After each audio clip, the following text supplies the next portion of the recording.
नमस्कार मित्रांनो, तर सर्वांचं स्वागत आहे आपल्या महाराष्ट्र न्यूजमध्ये। तर पिता पुत्राला अमानुष मारहाण करून हत्या करणाऱ्या 9 पोलिसांना कोर्टाने सुनावली मृत्यूदंडाची शिक्षा।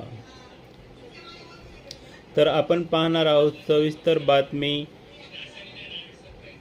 सगळ्या देशाला हादरवून सोडणाऱ्या तामिळनाडूच्या सांताक्रूझ येथील पोलीस कोठडीत मृत्यू प्रकरणात मदुराई जिल्हा सत्र न्यायालयाने सोमवारी ऐतिहासिक निकाल दिला आहे। कोरोना काळात एका व्यापाऱ्यासह त्याच्या मुलाची निर्घृणपणे हत्या केल्याप्रकरणी न्यायालयाने 9 पोलिसांना मृत्यूदंडाची शिक्षा सुनावली। या निकालामुळे कोठडीतील हे हत्या प्रकरण पुन्हा एकदा चर्चेच्या केंद्रस्थानी आले आहे।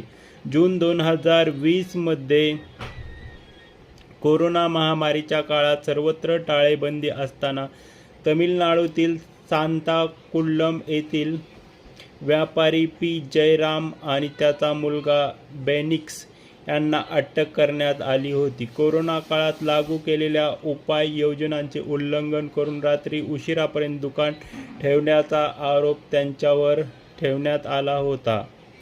तपासादरम्यान समोर आलेल्या माहितीनुसार पोलिसांनी केलेल्या अमानुष मारहाणीत बाप-लेकात गंभीर दुखापत झाली होती। त्यांना उपचारासाठी रुग्णालयात दाखल केले असता काही दिवसातच त्यांची प्राणज्योत मालवली।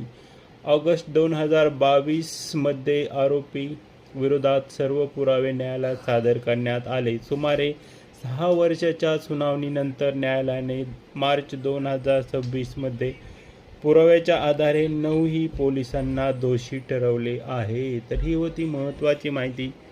अशाच माहितीसाठी आपल्या चॅनलला लाईक, शेअर, फॉलो करायला विसरायचं नाही आहे। धन्यवाद सर्वांचं। Good night.